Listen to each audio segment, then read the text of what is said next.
I think we've lived through 3 days. How are we feeling? We're feeling pretty good? Yeah? So our next panel and final panel is something I enjoy more than anything else, which is talking about the connection between energy and U.S. politics. It's sort of my bag, it's my baby, and I'm really excited to introduce these fabulous panel guests and talk about the potential for maybe something different in this election year. Can I get a show of hands of people who actually believe that President Trump has another 4 years? Raise your hand if you think we're going to have another Trump White House. Yeah? So half and half, I would say. Maybe a little over half. I'd like to introduce our panel now. Panelists, if you could come on out to talk about the U.S. election and what is at stake for energy and climate. They're back here, I promise. We're water changing. Joining us on the stage will be Carlos Curbelo. Of course, he's a former congressman from Florida, Republican, I might add. Avi Garbow, the environmental advocate for Patagonia. David Goldwyn, chairman, Energy Advisory Group for the Atlantic Council. And of course, Michael Steele, who I've known for quite some time. Former chair of the Republican National Committee, and I get to sit, which I'm really excited about. Panelists, you've just heard the question I asked the audience. Will we see another 4 years for Donald Trump? I want to go down the line and give me a yes or no on that question. Michael. As of right now, yes. The basic parameters for a re-election campaign are in place or becoming in place, from the state of the economy to the president's base being very committed, very strong, running roughly 90 to 92% support from the president. In addition to the fact that the Democrats have not settled on a nominee for the party, that creates an energy for the opposition. They build off of that, and of course, as you've seen with the president, making fun from time to time of several of the candidates. So all of those pieces are lining up for him in a very good way. As an incumbent president, this morning polling out shows him at 45%. He roughly needs another 2% uptick in the polling to pretty much lock it in. Based on the performance and the outcome from the 2016 election. So he's in a good position. So mathematically? Mathematically, he's there. Okay. Avi? Well, I'll differ a little bit. I'll say no. Maybe that's a little bit hopeful on my part, just to put my own cards on the table. I mean, my own sense is it's a little early, actually, to make prognostications. I think anybody that has followed our election cycle knows that those candidates, certainly when you're going through the nomination process in January or February of the year before, don't oftentimes end up to be the nominees of their party. So as Michael said, I think it is a little bit difficult, given that the Democrats have yet to settle on a nominee. I do think it was close enough last time, and my belief is that the last 4 years, the last 3 years, if you will, are not going to get another 4 for this president. Carlos? So I think the main factor in determining the answer to this question is who the Democrats nominate. If this is a base versus base election, meaning Democrats put forward a nominee that excites the Democratic base, but that cannot necessarily win over those swing voters that gave Trump the surprise win in 2016, then I think the president stands a good chance at getting reelected.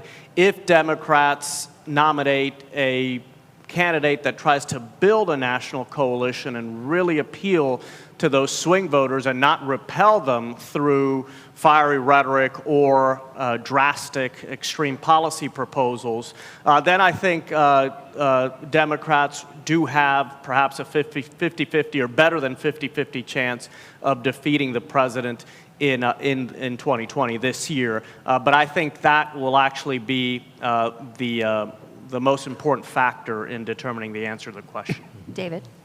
I think the Democrats have a great chance of winning the election. I think Carlos has the analysis right. I think there's no question the Democratic candidate will win the popular vote by 3-4 million votes, and I think the red states will stay red and the blue states will stay blue. So in our system, it's the Electoral College that matters, and so it'll be Pennsylvania and Michigan and Wisconsin and Arizona and Colorado and what happens in those states. And there, I think the Democrats have a good chance. As I think Avi or Carlos pointed out, the last election was decided by 180,000 votes in some of these swing states. So it'll be about turnout. But the trade war hasn't worked for the Rust Belt. And immigration has offended a lot of communities in a lot of those states. And white suburban women, frankly, who swung the last election, are against the president in very significant numbers, and a lot of them in those states. So I think Democrats do have to have a unity candidate. I think they do have to establish a broad coalition. But I think if they do that, I think turnout will be in record numbers, and I think we have a good chance to prevail. Do you want to weigh in on that? Yeah, just a little bit on that. That analysis up and down the line is absolutely right. But here's a couple of things that variables you have to keep in mind when you're looking at the American electorate and the process. You're right on the voter mining, but understand this: Donald Trump tapped into a voter who has not participated in our voting process for over 30 years. And that voter came to the polls in 2016. Not all of them came to the polls in 2016. He has since then, and the RNC, and there's a reason why the RNC, the Republican National Committee, and the Trump campaign have been commingled. They are one. It's the first time in our political history where the political party of the president is, the campaign operations are consumed or subsumed within the campaign of the candidate. Usually they're separate. Now they're together. And why? Because they're mining for the rest of those votes. And the question for Democrats is, how effective is your mining?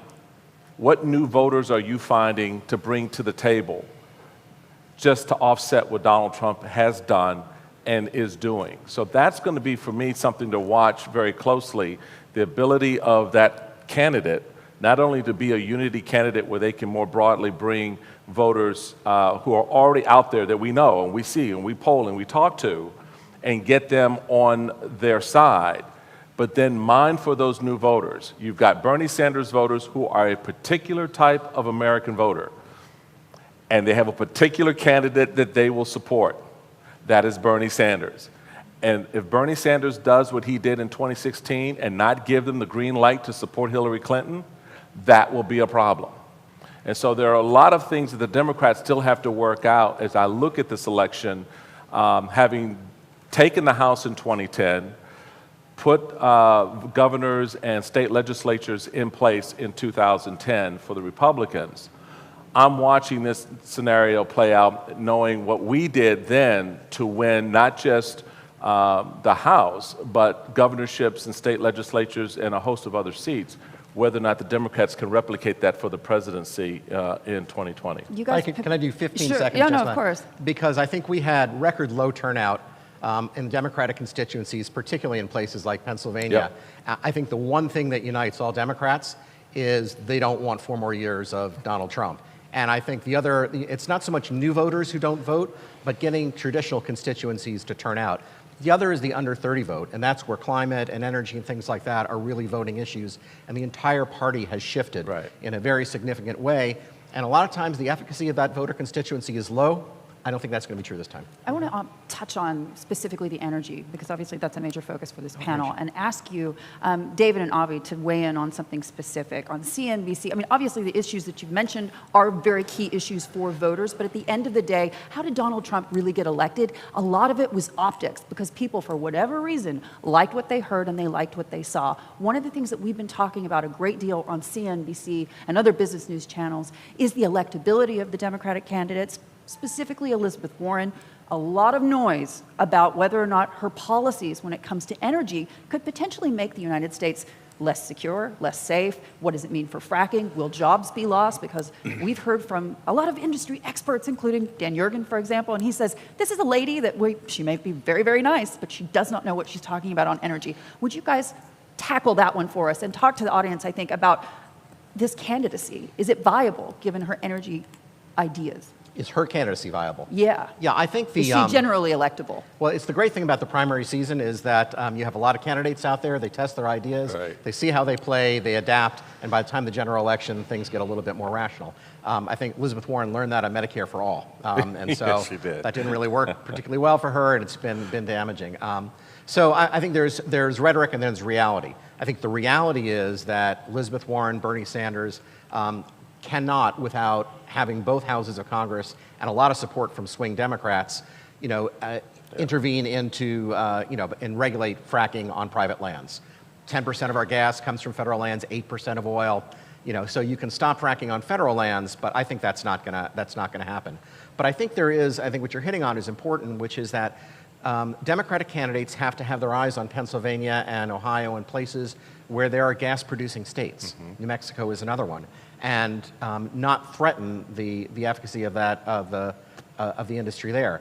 So I think for Bernie Sanders and for Elizabeth Warren, you're not going to see those policies prevail, and I don't think those are policies which are going to be centrist enough to be able to carry the day. But I also don't think that she's likely to win the nomination.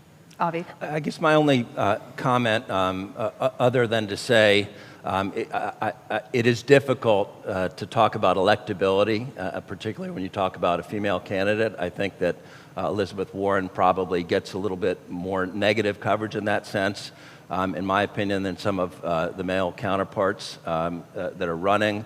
But that notwithstanding, I actually don't see tremendous difference between the climate plans, at least that have been put forward, between Elizabeth Warren, certainly Bernie Sanders. Even Joe Biden's climate plan, I think, is relatively aggressive in contrast to what we saw in the Obama administration and everything since. Even Pete Buttigieg's plan kind of compares favorably in terms of what's gone on in the past. And so to the extent that there's a criticism that Elizabeth Warren's climate and energy plans are a little bit too far afield, I think one could paint the very same picture for the majority of the candidates leading the Democratic field now. Now, I tend to think they're not that aggressive, or at least they're properly focused on what certainly they can control: a lot of federal public lands issues, things of that nature, a lot of investment in R&D, et cetera.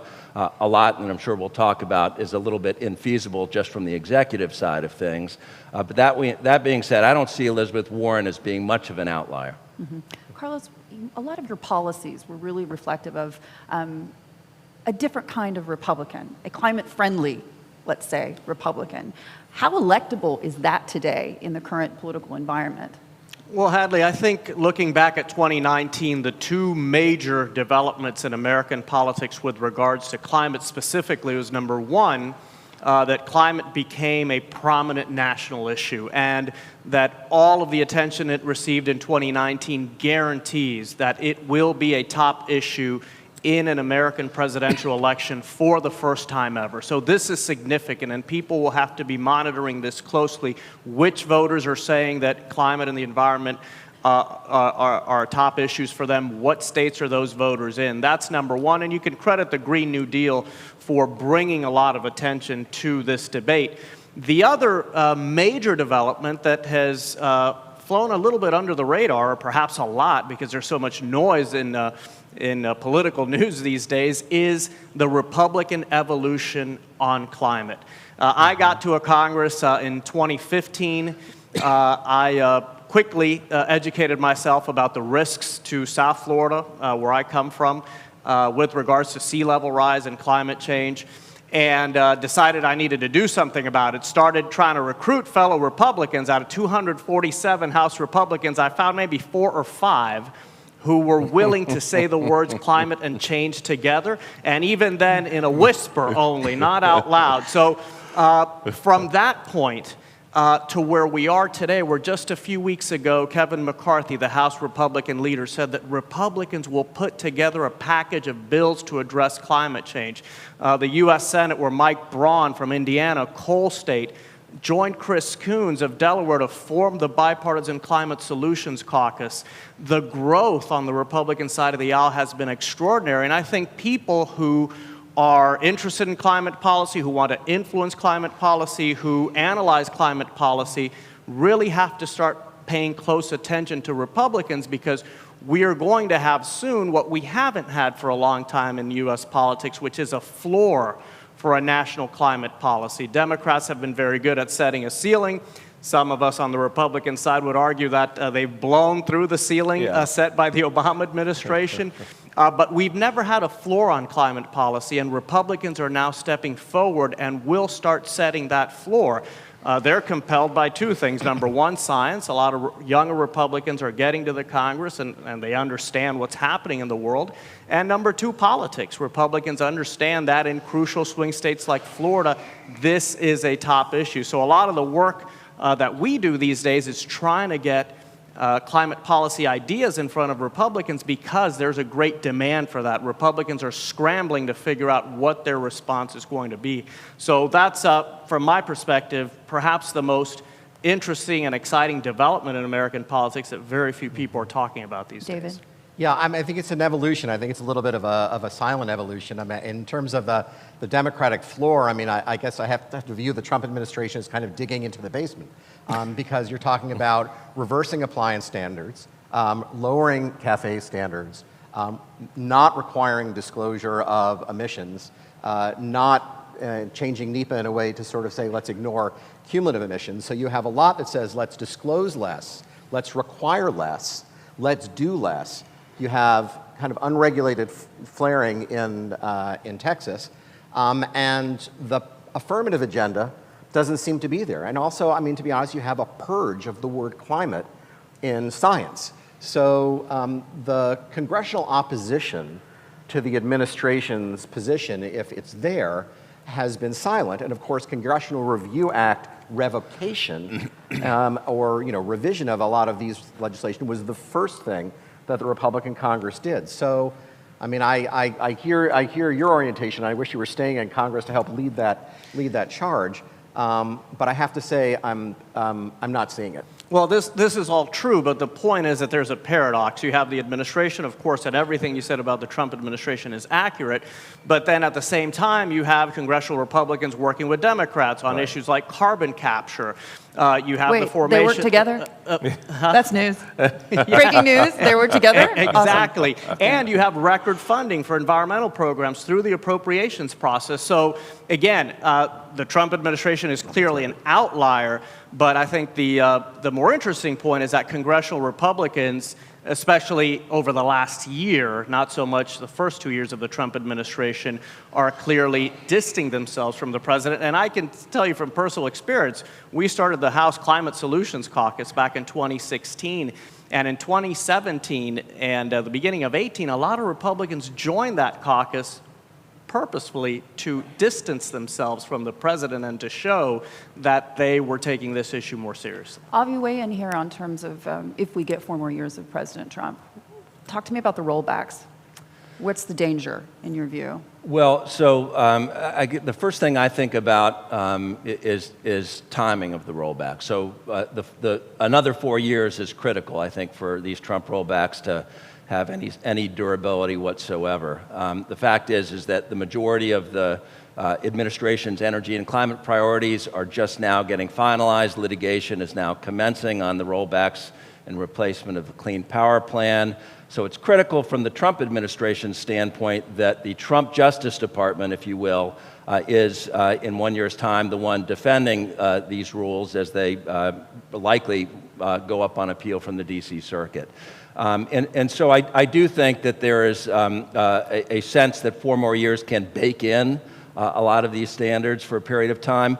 That being said, suffice it to say there has been robust fundraising by environmental groups, NGOs, many of whom are extremely effective litigators. And so I think what you'll continue to see is a litigation strategy by those, not only in the NGO community, but the attorneys general from half or more of the states likely to get involved in many of these rollbacks.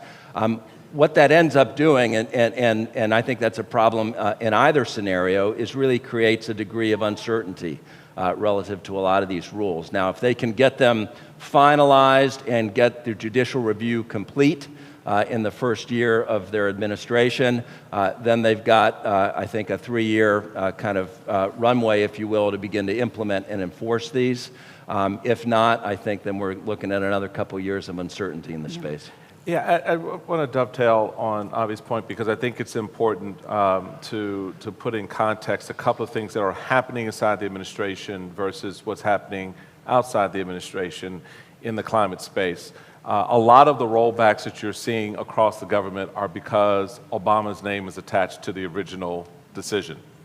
So this is not, please don't walk away thinking it's just some grand policy view that the president in particular has, developed over years of studying this issue and has come to a different conclusion than his predecessor. No.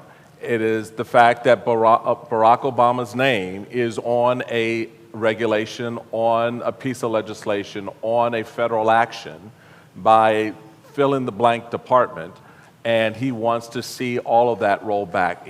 There is a concerted effort to pretty much make that administration, those 8 years, non-existent in terms of policy. That is the honest underlying effort that's ongoing, and it's personal for the president.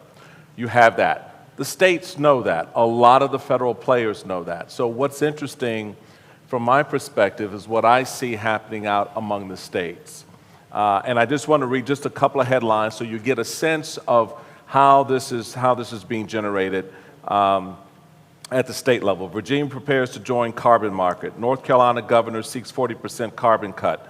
Colorado doubles down on clean cars. California issues sweeping plan to cut methane. New Jersey races toward 100% renewables. There are a series of actions that are being taken by states, governors, Republicans, Democrats, across the board because of the lack of federal action in this area, not just during this administration's term, but even going back, because the Congress, for a lot of reasons that Carlos has laid out, everybody's kind of hushed tones and some people denying the science, and they're just whacked out on it. They don't know how to approach it, right? States are engaged because states have to deal with these issues. They have to deal with the reality of what the science is telling them is happening to their states, their water, their air, their systems. And so what I'm looking forward to over the next 10 years is more effort at the state level to drive federal policy. The feds will be catching up to what the states are already beginning to do in some of these spaces. And when they do, at some point they may align, but I think at least in the short term, look for states like Colorado, Wyoming, and Florida, New York, California, and others, Maryland, where we've got this beautiful estuary called the Chesapeake Bay that is profoundly important. And Governor Hogan just recently announcing new standards and new efforts, suing upstream states like New Jersey that are polluting downstream. You're going to have this level of engagement at the state level because the feds just can't move the needle at this point. Well, if I could just jump in, just 3 points, Michael. I guess first, just because the president has a personal vendetta doesn't really excuse the rest of the Republican Party from taking a position on these issues. I would say it does, to the extent that his base doesn't want them to take a position. So understand what motivates these actors. These actors are not motivated by anything other than the pure idea of, will this help me or hurt me from getting reelected? Will I have a primary or not? If the president comes out and says to this congressman that, this whole nonsense about clean air or whatever the environmental issue is in your state, I'm not interested in, that Congress is not going to go lead on that. He's just not. Right. Well, I'm not saying everyone has to be profiles and courage, but I think you just can't have it both ways. Right. And so I think that's the first thing. The second is this is why the 2020 election is such a hinge election, because not only the direction of federal policy, but what happens in the courts.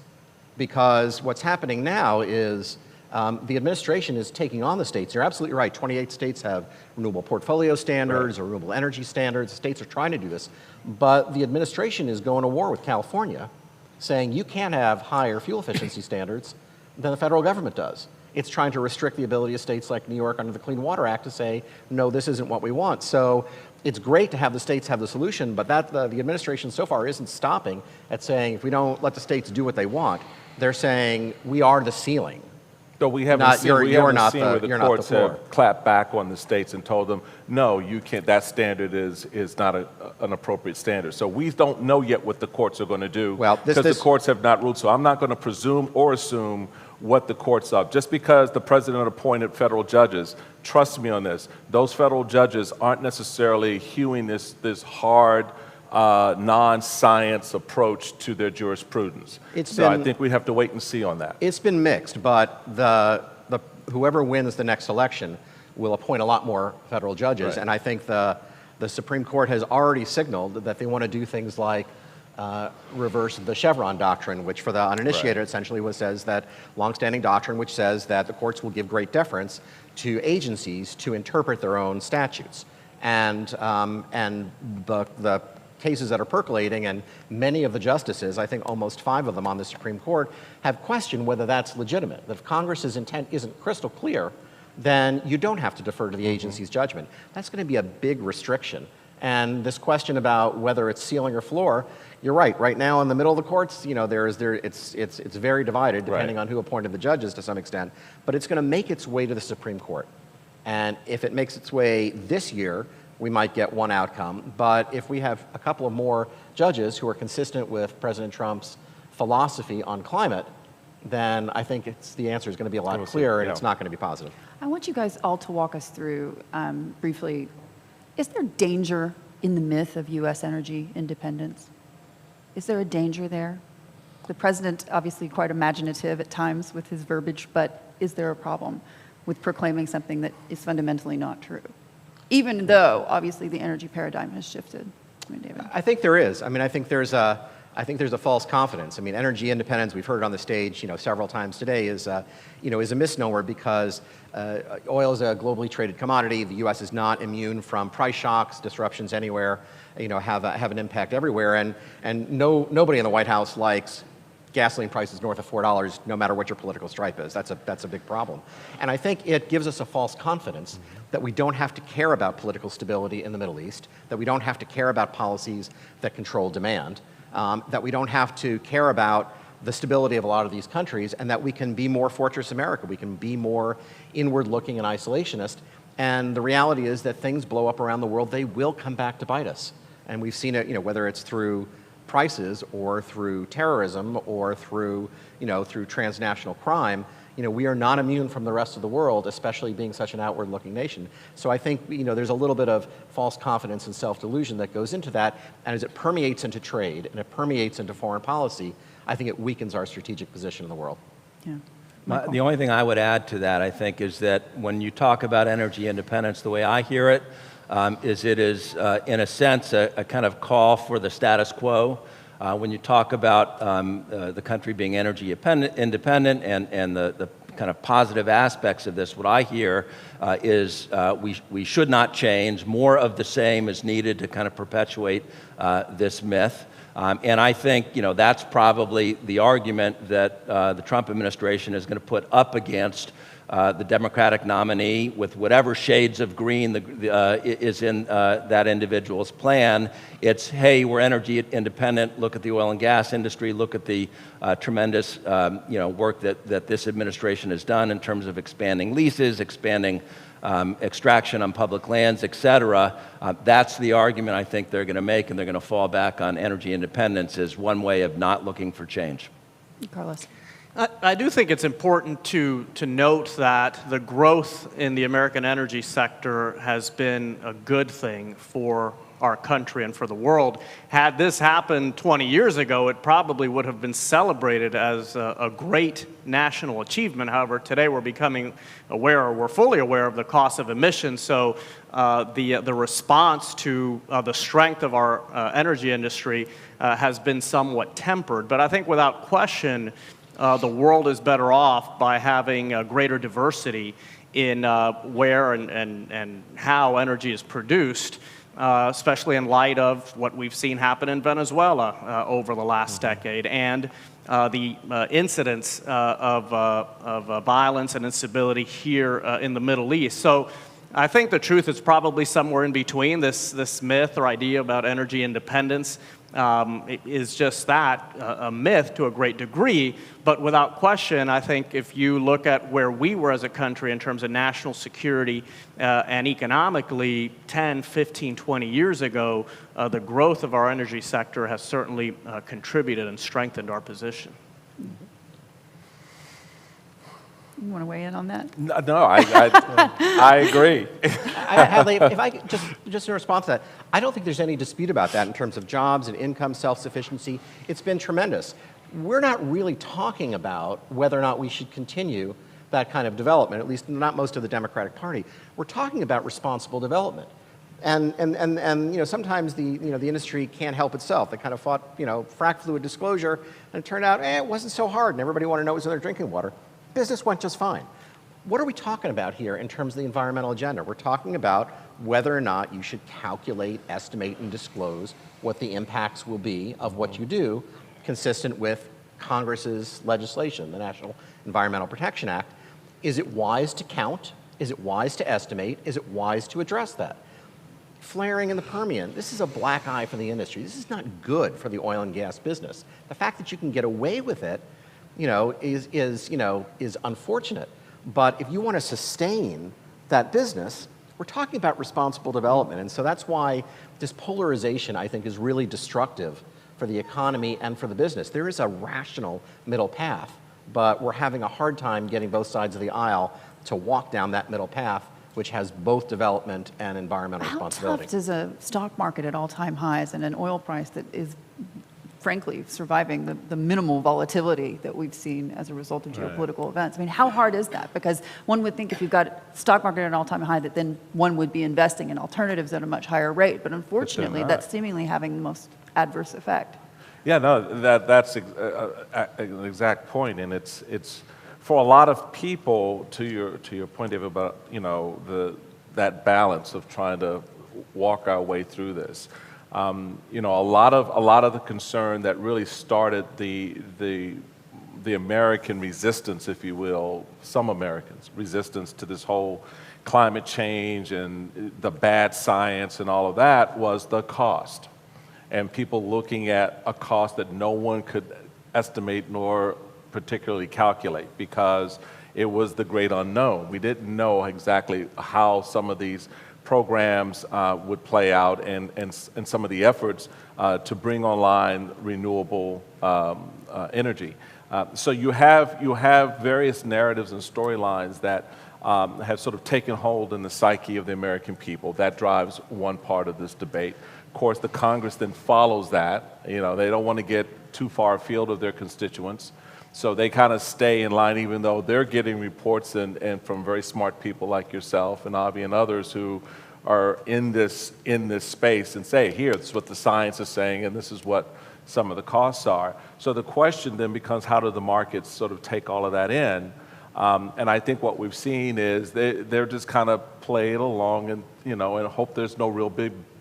Well, I mean, and there's a significant underinvestment in traditional energy. Right, and again, so they just move along and say, here's the bare minimum we're willing to risk at this point because those unknowns are still big variables for some folks. Actually, I think it's a misreading of the market. I mean, the fact that the market is doing well isn't 90% weighted because of oil and gas. The fact that, oil is at, gasoline is at $3 and gas is at $2 and change means we've probably got a little bit of room to spend, 10, 15 cents on environmental protection. But we had a whole panel here today on ESG investing. And the reality is that private equity and other things are saying to companies, this is a risk. It's a risk to your business. We want it priced. We want real metrics. We want it's going here, and we are going to hold you to account. So, I mean, the investment in the oil and gas sector compared to other sectors in this booming economy is not rising. It is not the favored sector driving all this growth, and that's because it has unaddressed risks to some extent. Now, creating greater certainty would be great all around, right. But I think the market, and what we heard from today from PIMCO and Warburg Pincus, and we've heard it from others, is that they cannot have a conversation with institutional investors about where they're going to put that money without dealing with ESG risk. So I think the market is moving. In the end, I think that is what's going to move climate policy. I think my own personal view, it's going to be trade policy that's going to drive it and the rest of the economy. But the reality is that between the insurers and the institutional investors, they are going to require more environmental responsibility of companies than anything the federal government or state government's going to do. Which, frankly, is what His Excellency, the Energy Minister, was saying to me. On on stage and off stage is his greatest concern. Is not the geopolitics. It's the fact that you can't really price in and estimate what we're going to see from shale producers in terms of their production.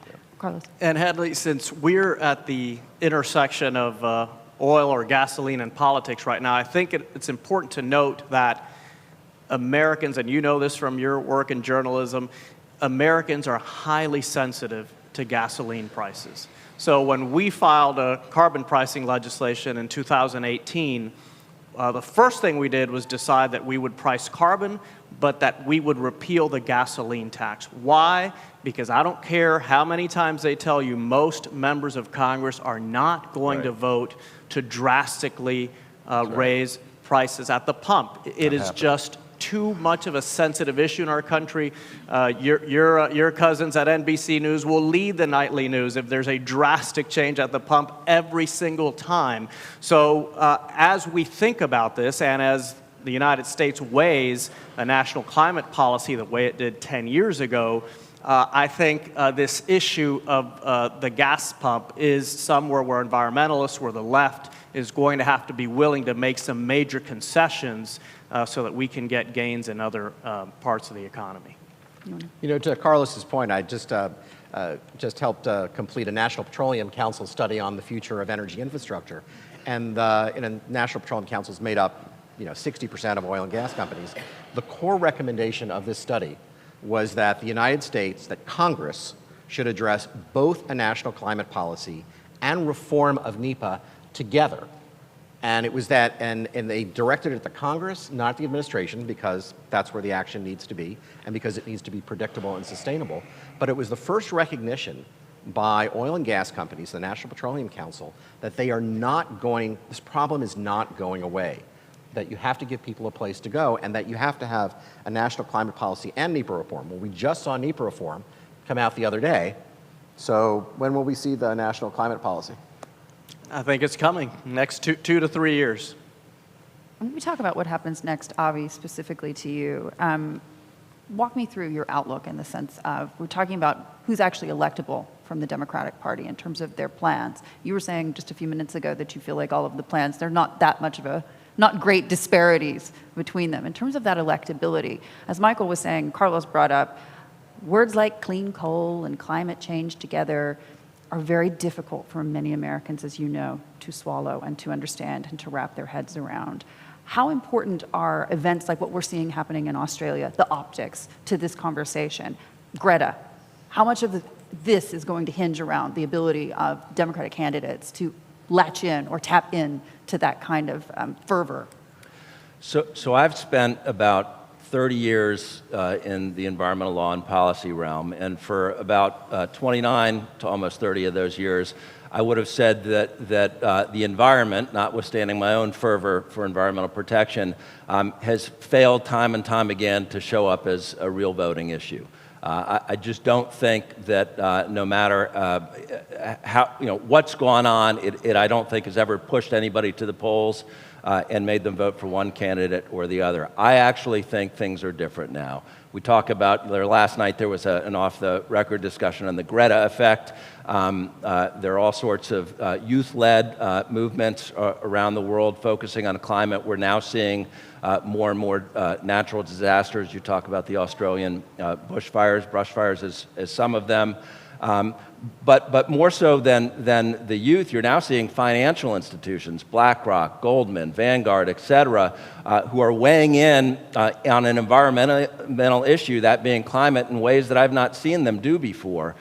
So I actually think for the very first time, and I think one of my colleagues here said it in the opening remarks, that climate in this upcoming election is going to take a high perch in the ways that no other environmental issue has had in an election, at least in the U.S. to date. And I think it's extraordinarily meaningful. I think people are not as afraid to speak their mind on climate change. I think the science is kind of being proven out in the pockets of every American. We talk about taxes. Every one of us is paying a climate tax on a daily basis. given what's going on around this world and the way that certainly our government funds expenditures with natural disasters.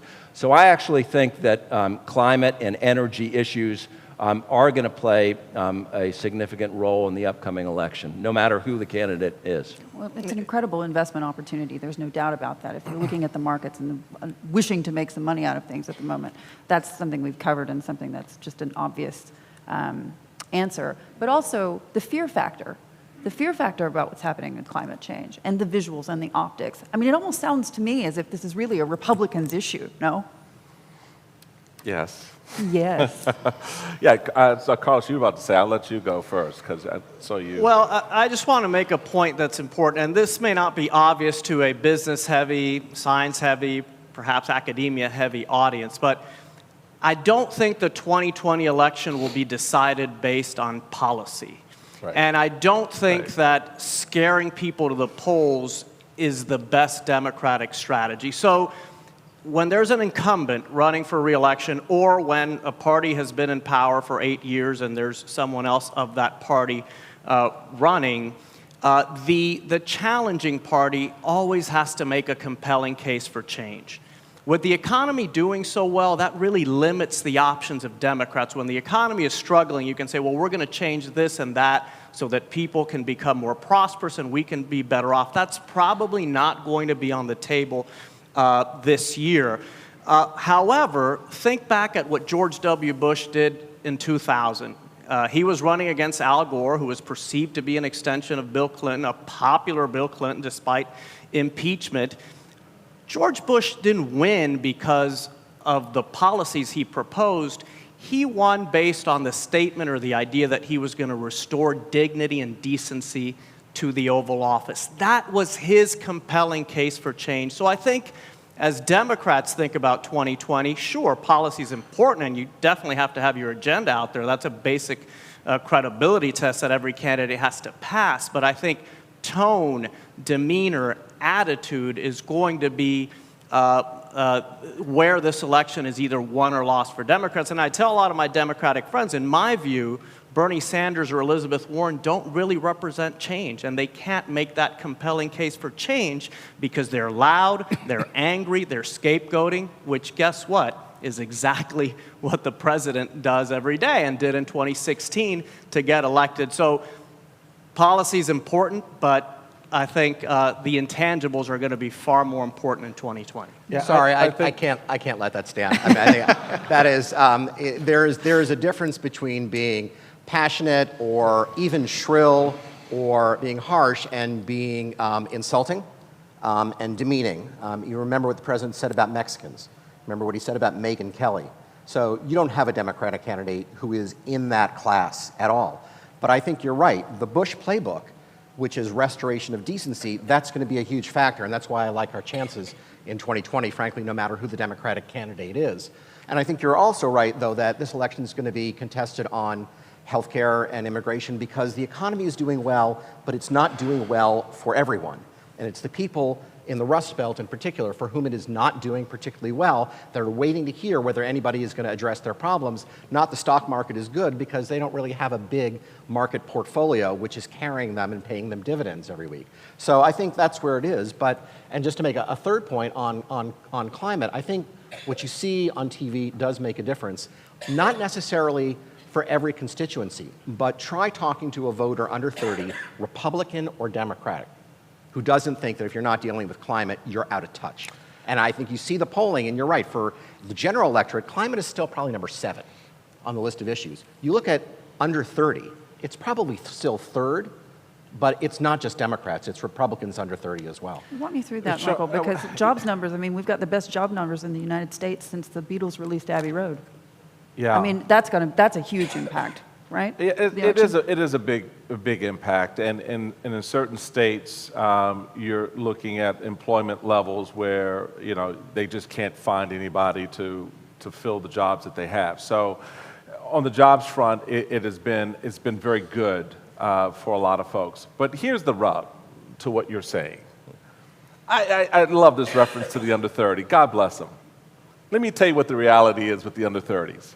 They don't vote. They don't vote. 2018, right? All this, you've had 2 years of Trump. They didn't vote. Their numbers did not, they barely moved the needle in the 2018 cycle.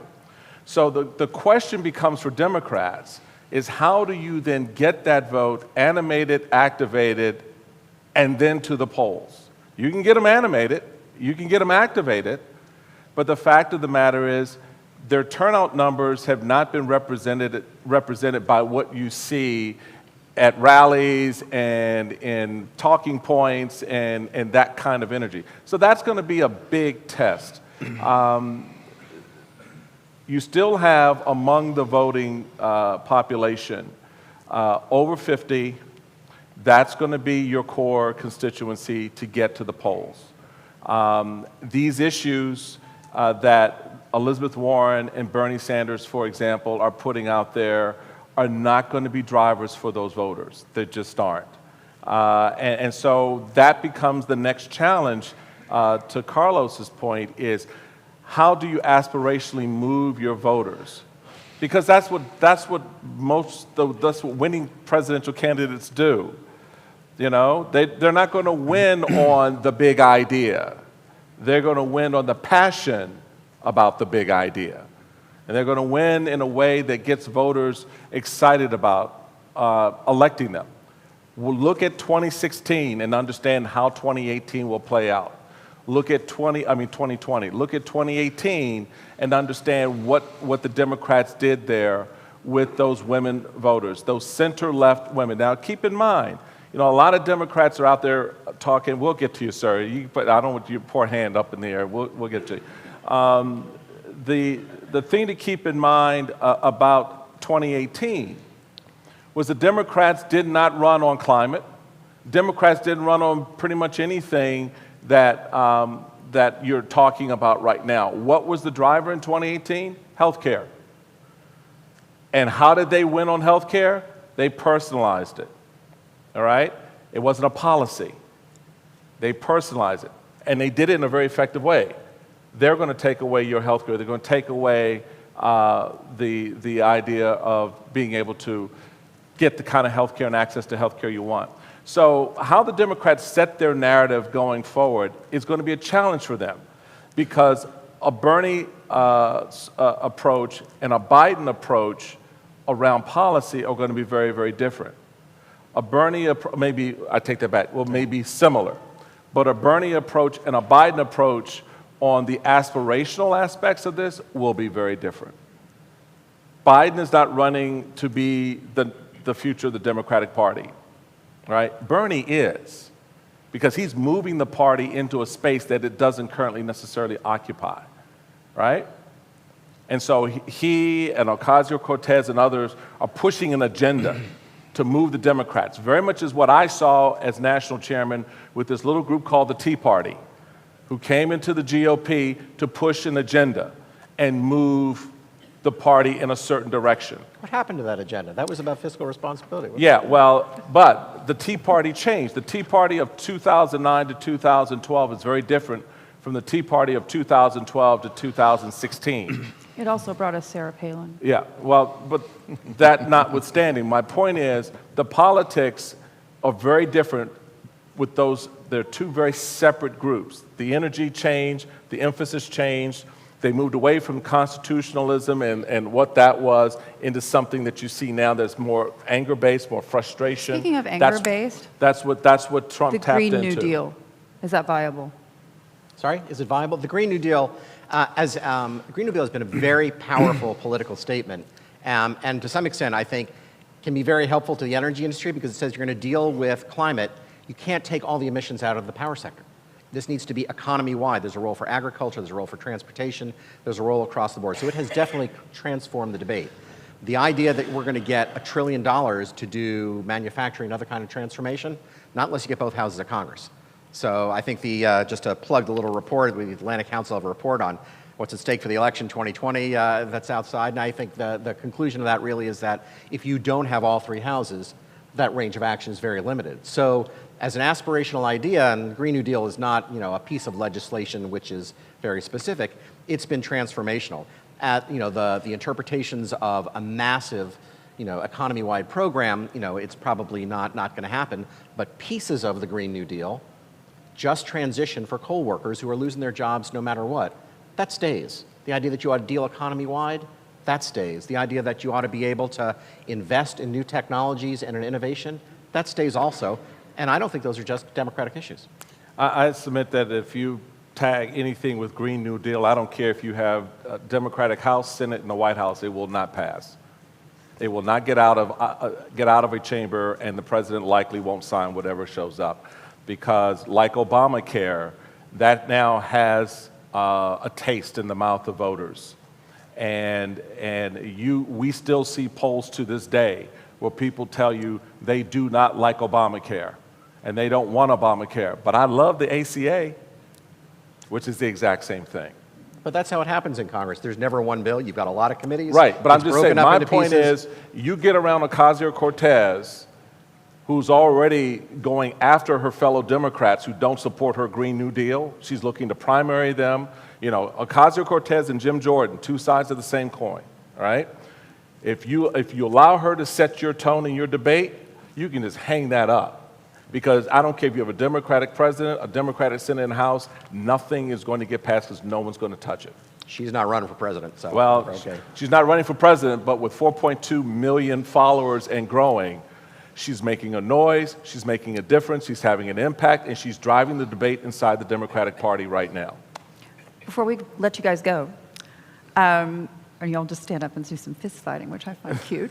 I want to go down the line quickly, because we only have a few minutes left, and give us just a couple of minutes of your thoughts of what is it actually at stake in this election for climate reform, for the judicial reform that we're talking about. What's actually at stake here? Because I think that without getting an idea of that, we can get lost in the noise. Carlos?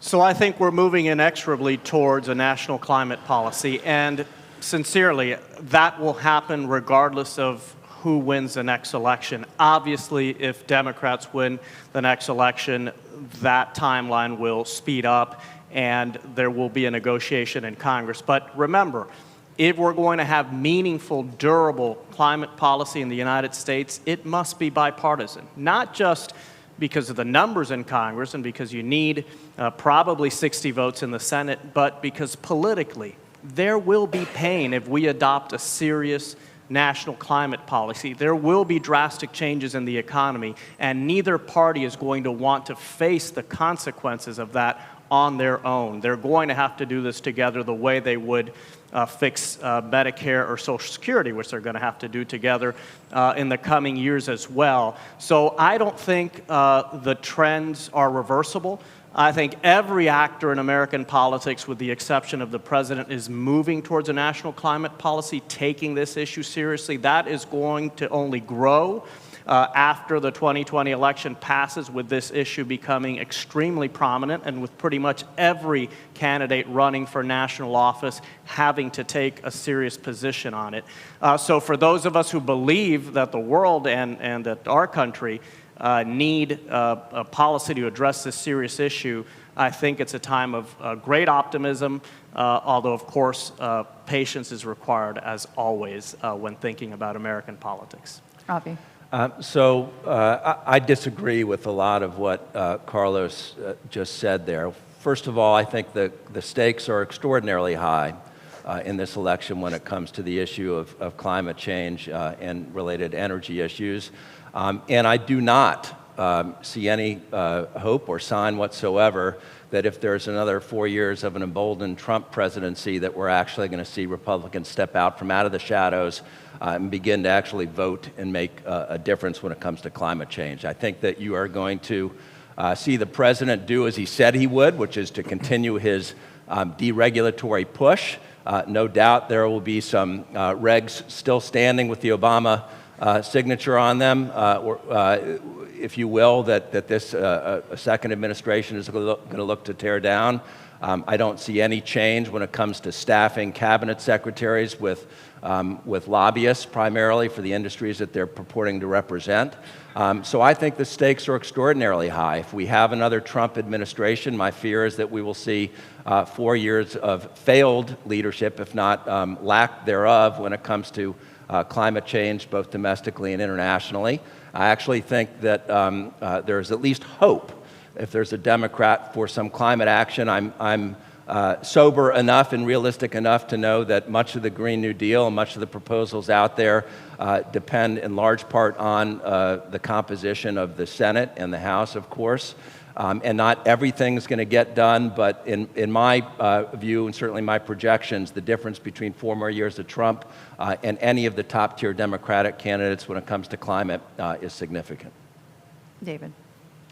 I think the future of U.S. engagement on climate is at stake in the 2020 election, which direction the federal government goes. I think the future of trade policy, whether we engage in a multilateral system and get back to trading rather than just tariff wars, is at stake. I think the future on foreign policy, whether we return to having a grand strategy for the United States rather than a transactional approach. Are we going to engage in the Middle East? Are we going to have a serious issue for how we're going to coexist with China in the world and promote innovation? I think is at stake. And I think in terms of energy policy, I think the ability of us to sustain the tremendous benefit that we have had in oil and gas production in the United States is at risk if we do not have a rational climate policy to deal with the emissions that is produced by that production. And so, win or lose, if Democrats win, I think we will engage on those issues. If we lose, the states, the equity funds, the insurers, consumers are going to engage on the issues, and it's not going to be easier to deal with. So I think all of that's at stake, and and not to over-dramatize it, but for some of the impunity that we have seen, I think some of the integrity and institutions of our democracy are at stake also. It's a hinge election, it's a big election, and it's pretty much all on the table. I would agree with everything that you've just heard. I think all of it's right. And it's right in many cases at the same time, and it's right in other times in degrees. And that's why I wanted to put on the table and get in front of you as you're looking at the environmental policy as an idea. Look at what states are doing. Look at how other actors outside of the federal government are beginning to play in this space and drive some of the narratives to try to reach some outcomes. In large measure, a lot of the big policies that we've had to confront in our country, from civil rights to health care, have come from the actions driven by individuals, the actions driven by specific communities, the actions driven by certain industries to sort of push along a Congress that had become more abundant, sort of locked in its own particular battles. So I'm looking to see over the next 2, 4, 6 years how the states move with whomever is sitting at 1600 Pennsylvania Avenue, whoever controls the House or the Senate. I think that they're going to have to respond to what we see happening. I know governors right now, as you do as well, who said, look, we're going to, the U.S. wants to take itself out of the TPP, Trans-Pacific Partnership, fine. We're going to engage directly with those foreign partners, those international partners, and have them work one-on-one in our states. You're going to see a lot more of that. And for me, that's a good thing. That's really healthy. I mean, we're a lot of people kind of get confused about what the United States is. We are federalists. We are individual states that under our Constitution are empowered to act individually as well as act collectively. And so I think you're going to see a lot more individual action in some of these areas that I think will actually portend very well for moving this particular agenda, educating their population, which is paramount right now. We have a lot of ignorance exists out there in the public about what is and what isn't true when it comes to environmental policy, climate change, et cetera. And I think where I'm looking to see governors, state legislatures sort of lead in that front is to first start educating the population as to why this particular policy is good for our state. All right, so you personalize it, right? You now have a stake in it. It matters, right? And then you can move forward to putting in place the steps you need to address a lot of the things these gentlemen have talked about. So no more fake news. Gentlemen, I'm No more fake afraid, news, I'm afraid we're right. going to have to leave it there. Thank you so much.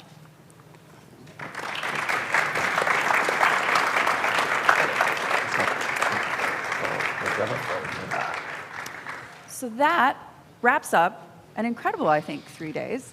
And on behalf of myself and all of the other moderators, CNBC, of course, I just wanted to thank the Atlantic Council for having all of us and for having all of you, of course, in the UAE. Wonderful hosts, as always. And now I'm going to hand it all over to the lovely Fred Kemp.